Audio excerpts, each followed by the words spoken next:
SsangYong is gone and in its place is KGM, and this is the first model under the new brand's umbrella. It's called the Actyon, and that is a brand name that has been seen on SsangYong models in years gone by. And this one here is an interesting SUV. I'll tell you what's good about it, what could be better, the best alternatives, some ownership stuff you need to know, and much, much more. So if you haven't already, please subscribe and ring that bell, and let's check out the KGM Actyon.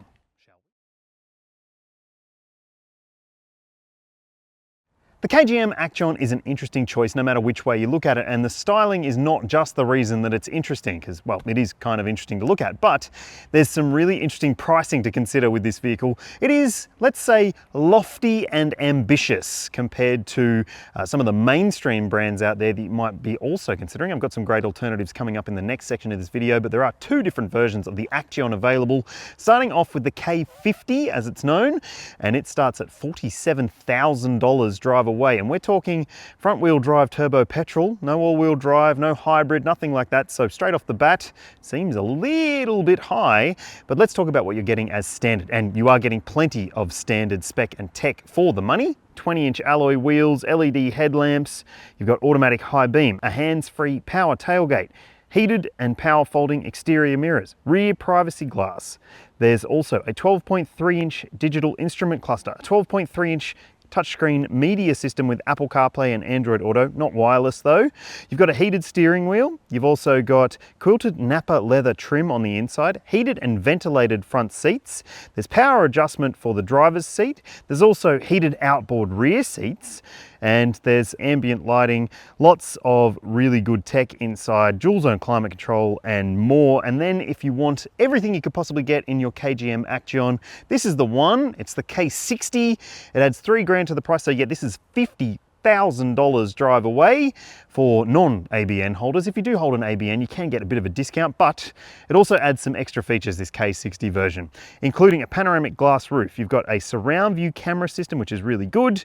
There's also rear door sun blinds and a wireless phone charger as well. And if you want it in a color like this one, it'll cost you an extra $700. There is one standard color that doesn't cost any extra. It's a bit plain looking, but I do think that if you are considering a mid-sized SUV and you're spending about 50 grand, far out. You've got some great choices that you could otherwise consider. Let's talk about them now.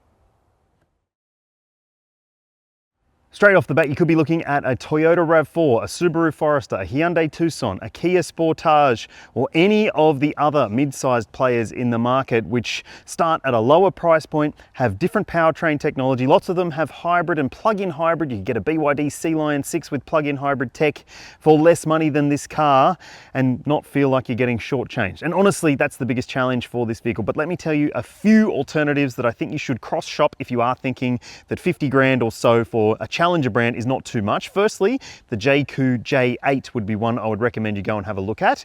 It's a slightly larger mid-sized SUV, just like this, and it has a price point of around 50 grand drive away for the entry-level version, 55 for the all-wheel drive, but they have heaps and heaps of standard spec and tech for the money, a longer warranty than this, 8 years, and there's plenty of really good features on the inside of that car. Another option, if you're thinking, well, 55 grand isn't too much to think about, well, you could get a 7-seater with all-wheel drive if you consider the Skoda Kodiaq. The entry-level version of the Skoda Kodiaq is a compelling choice in its own right. Sure, it doesn't have quite as much bling and things as this car, but it has a well-engineered drive line. It is really, really impressive to drive. It has 7 seats and all-wheel drive as well, so it could be a fantastic choice if you do want a few extra features and, well, you are okay with spending this kind of cash. And finally, if you are looking for a mainstream known SUV, I reckon the Honda CR-V could be a fantastic choice. For around $50,000, you can get one with front-wheel drive or all-wheel drive without quite as much spec as this, but it is a much nicer car to drive in a lot of ways, the Honda CR-V. It's got beautiful tactile controls, it feels well built, and it's roomy and spacious too. So what would you do? Have your say in the comments. I'd love to hear from you, and tell me what you reckon. Is this car too expensive? Would you choose one of those alternatives instead, or something else? The KGM Actyon looks similar to the smaller Torres model, but it's more refined, more complete looking in my opinion. And while it does still have the Land Rover Evoque aping front end design, I do think that it looks really quite good. It's got plenty of purpose to its stance. It looks pretty solid. And while it does have a big painted C-pillar section, I do think that the profile of this car is quite nice. Now, I'll put the dimensions on your screen so you can see for yourself, but it is larger than some other mid-sized SUVs at more than 4.7 meters long. It's on a relatively decent wheelbase, 2.6 meters or so. And it does have, well, like I said, some presence to it. I like this design. I like the rear end design. It's got even more Jaecoo style finishing at the back. And one thing I don't like this particular car, well, the T is crooked. Yes, you've got the simplified badging at the back there with KGM, and it is a pretty tidy looking backside. Now let's have a look in the boot and see what we are working with. Electric tailgate on all versions of this vehicle, and you can see for yourself, you've got a huge amount of space right there. You'll see the cargo capacity figure on your screen, and that is a big, big boot for a mid-sized SUV, a 5-seater. So if you are looking for this type of car and you need a big boot, it could be a really great choice. Okay, let's have a look inside the boot and see what we're working with. So there is a trigger switch there so you can lower the boot lid if you're a shorty. You've got these cargo cover input points, but there is no cargo cover, which is a bit weird. Over here, there is also a little shopping bag hook. There's a 12-volt port down here, some storage on the sides, and more storage on that side as well. And underneath the boot floor, there is a space saver spare wheel in a beautiful hue of blue. But yeah, it is going to be practical enough for a lot of people's needs. Nice to see that there is at least a space saver fitted in there. Let's have a look at the interior and see what it's like. Okay, let's have a look at the interior of this KGM Actyon, and as you can see, has KGM, not a SsangYong badge right there. And look, my daughter said to me, "What shape is that, Dad?" It is a very strange shaped steering wheel. It's more of a hexagon than a circle, but it does take a little bit of getting used to, this steering wheel. Honestly, it's a bit of a strange design, and it doesn't make it the easiest thing to park because you're sort of always finding edges to the steering wheel. But hey, it's also got some strange design elements to it. Like, do you really need auto hold as a separate toggle button right there? And this is a favorites button as well. So that's good, but there's also piano black finishing on the steering wheel, which is a fingerprint magnet, as you can sort of see there. It's also glary, but you do have some controls on this steering wheel which are good. So you've got a steering wheel heating button right there. You've got your lane keep button there. If you just hold that down, it will turn it off. You have to do it every time you drive the car. Cruise control stuff on that side, media stuff on that side. You've also got paddle shifters if you want to take matters into your own hands. And on this side, you've got a wiper stalk. That side has your lights and blinkers. And ahead of you, you've got a 12.3-inch driver info screen. It has a bit of information available on it too. You use the controls on the steering wheel to go through that stuff. So that one there is the toggle switch. Yeah, so you can go through some elements of the driver info tech or whatever you want to do there. So yes, that's good to see. It's a pretty basic screen, but it's good enough, I would say. And on this side, you've got a 12.3-inch touchscreen media system with Apple CarPlay and Android Auto. Sadly, you still have to plug in, so I've got it plugged in down there. It means that it is a bit messy. Even though this high-grade version does have a wireless phone charger, you can't connect up wirelessly to have Apple CarPlay and Android Auto. So look, that's probably a little bit annoying, a little bit frustrating, a little bit laggy behind the times, but there is also a decent usability to this screen. You will need to get used to some of the controls. So for instance, if you've got Apple CarPlay on and you want to adjust your fan speed or your temperature, you just have to hit that switch there, and there is all that information that you need. So you've got ventilation and heating for the seats. You can turn on the rear seat heating from here as well. Just be aware, that is your recirc button. That is your boot open button. Don't hit that one at the wrong time. And here you'll find you've got other controls for your demisters and so forth too.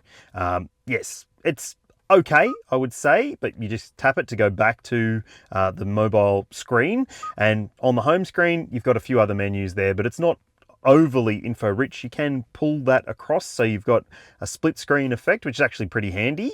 And then there's also a drop down box at the top, which allows you to adjust some things like your brightness. Also, you can have a look at different drive modes here, so you can put it in sport, winter, or normal. You can turn off your auto start stop if you don't want it on. You've got hill descent, you've got traction control, you've got camera view there. So yes, this one does have the surround view camera system, and it's really bloody good, I have to say. There's a see-through mode as well, so you can sort of see through the car if you want to. But yeah, it's kind of an interesting set of camera parameters there. Shame that the surround view camera is not standard on all grades, but that's just the reality.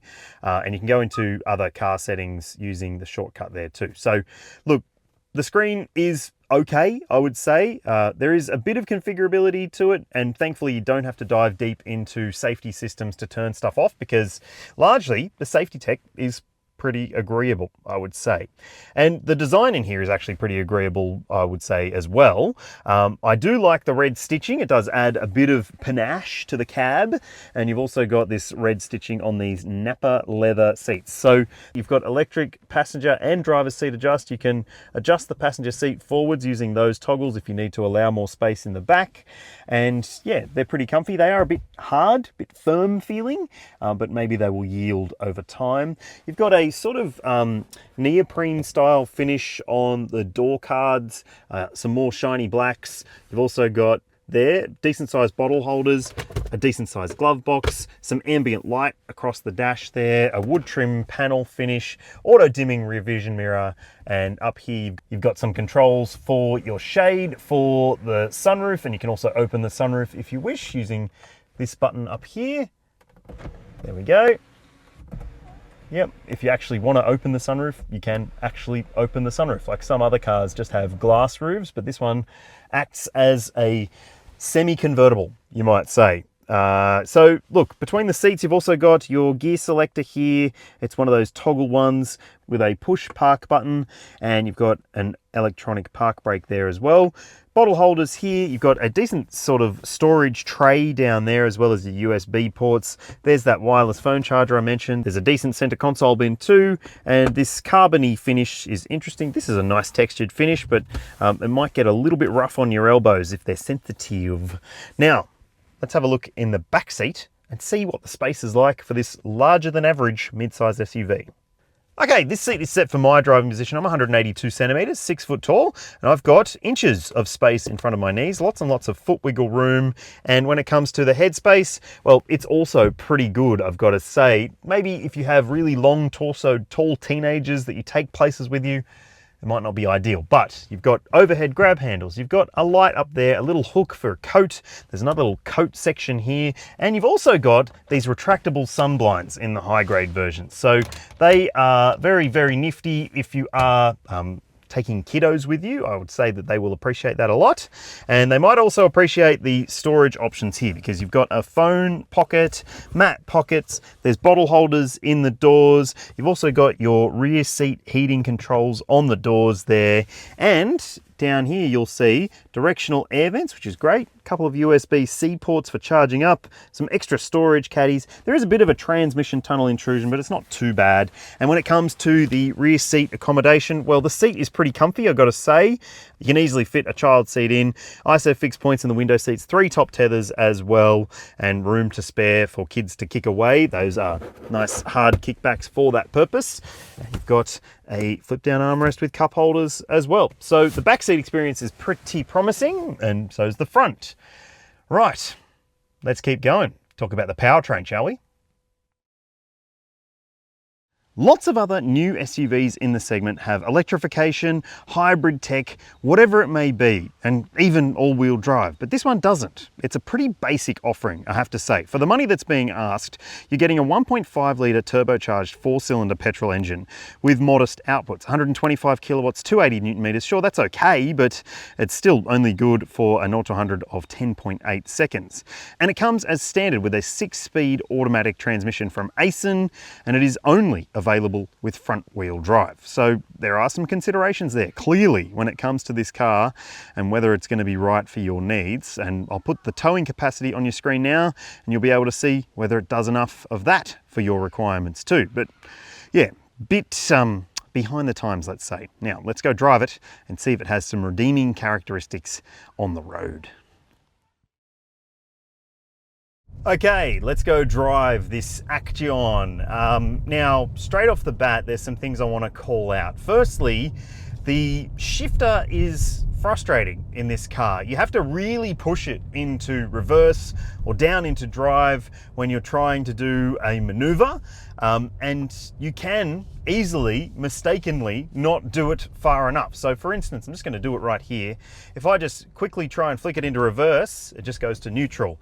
If I try and quickly flick it into drive, it won't go. So yeah, that'll take some getting used to. It's maybe the most frustrating thing about the drive experience on a day-to-day basis. But there are some other things that we will talk about in this section, like the fact that this is only a turbo petrol with front wheel drive. And for a lot of people, that's all that you'll actually ever need. But the fact that you don't have any electrification, there's no hybrid version, there's no all-wheel drive model on offer, does mean that it feels behind the times. And I mean, the drive experience is not a class benchmark setter. It is okay, but the turbo petrol engine has enough grunt, I would say, but it's let down by a, let's say, confused at times 6-speed automatic transmission, which often can just do the wrong thing when you least expect it. So this auto is not fantastic. It does feel like it's a little bit confused in terms of the logic of gear shift timing.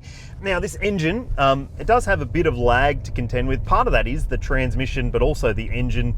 At low speeds, you can feel like it's just taking a little while to get you moving, especially from a standstill. For instance, I'll just come to a stop right here, and it does have engine start-stop tech, so it will turn off the engine at times, depending on the situation. But let's go.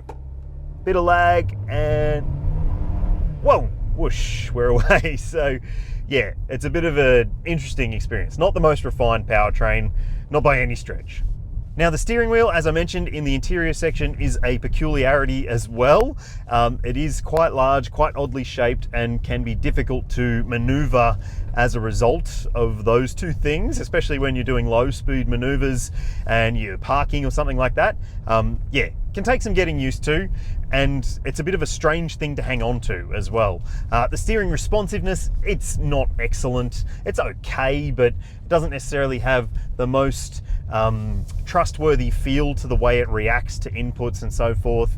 It's not overly involving. I mean, if you don't really care about driving, I'm sure you'll think that this is perfectly acceptable, but for an enthusiast, it's just not going to tick the box, if that matters. But when it comes to the ride comfort, that's something that I have been impressed by. So 20-inch wheels, low profile tires, and it does seem to handle lumps and bumps in the surface relatively well. When it hits a really sharp edge, it can feel a bit clumsy and lumpy, but generally the way that the ride behaves is But generally, the way the suspension behaves and the ride comfort is not too bad. It does have a slightly firmer feel to it, so it doesn't have quite as much rolliness in corners. There is still some roll, but it's certainly a little bit on the firmer side. But I don't think it's uncomfortable, not by any stretch. I think it's a pretty enjoyable experience in terms of the suspension. But yeah, like I said, there's some other considerations there. And also, I'll call out the fact that it doesn't have any annoying safety technology that will interfere with your drive experience each time you get back in the car. So, I mean, there's the one thing, there's a lane keeping assist feature, which you can turn off if you don't like it, but thankfully you don't have speed sign recognition, you don't have driver monitoring cameras. So what that means is it's a little bit more easygoing on the daily when it comes to the drivability of it and the livability of it as well. Okay, let's talk fuel consumption. There's only one number to consider because there's only one powertrain on offer, And 7.6 litres per 100 Ks is the official combined cycle fuel efficiency figure. That's what you should be able to achieve across a mix of driving. I haven't achieved that across my mix of driving, which has included urban, highway, freeway, commuting, that sort of stuff. Yeah, I've seen closer to 10 litres per 100. So it's not the most fuel efficient vehicle. It needs 95 RON premium unleaded as well. And it has a 50 litre fuel tank, which is smaller than some others out there and will mean that you'll probably only get about 500 Ks per refill. And those refills will be expensive because it needs premium juice. Not ideal, I would say. There is no applicable safety rating for the KGM Actyon just yet, and it does have a whole host of standard tech and spec, but it is missing a few of the things that might help it achieve a 5-star score, but actually that makes it a better car in my opinion. So let me tell you about that. So it's got autonomous emergency braking with pedestrian and cyclist detection. You've also got lane keeping assistance. There's adaptive cruise control. There's blind spot monitoring, rear cross traffic alert. You've got a reversing camera on the base grade, a surround view camera on this top spec model, but thankfully it is missing some things like your speed sign recognition technology. Doesn't have that, doesn't bing and bong, doesn't give you the shits. And it also doesn't have a driver monitoring camera system. Again, another thing that won't frustrate you about the drive experience here, because it is otherwise pretty well considered when it comes to the safety technology on offer here. And there are 8 airbags fitted to this vehicle too. There's dual front side, a front center airbag, driver's knee airbag, and curtain coverage for both rows of seats. Just like SsangYong that came before it, KGM will continue to offer a 7-year unlimited kilometre warranty for its model range, and there's also a capped price servicing plan for 7 years of maintenance. Now your servicing intervals are pretty generous, 12 months and 15,000 Ks. I'll put the average service price on your screen now for that period, and that is a pretty competitive price, I would say, for the maintenance for this vehicle. You also get some roadside assistance included. You don't get 7 years like you used to under SsangYong, but you still get 5 years of roadside assistance included if you buy this car. I think honestly, the biggest consideration here might be resale value in terms of the ownership cost, because, well, it is a new brand after all, even though it is really just a SsangYong with a new badge. For all its merits, the KGM Actyon feels like a $40,000 car with a $50,000 price tag. This is overpriced in my opinion for a front-wheel drive turbo petrol model in this highly competitive part of the market. It just seems a little too exy. Have your say in the comments. Would you choose this car anyway, or would you choose one of those alternatives or something completely different? Thanks for watching, thanks for subscribing, and I'll see you when I see you.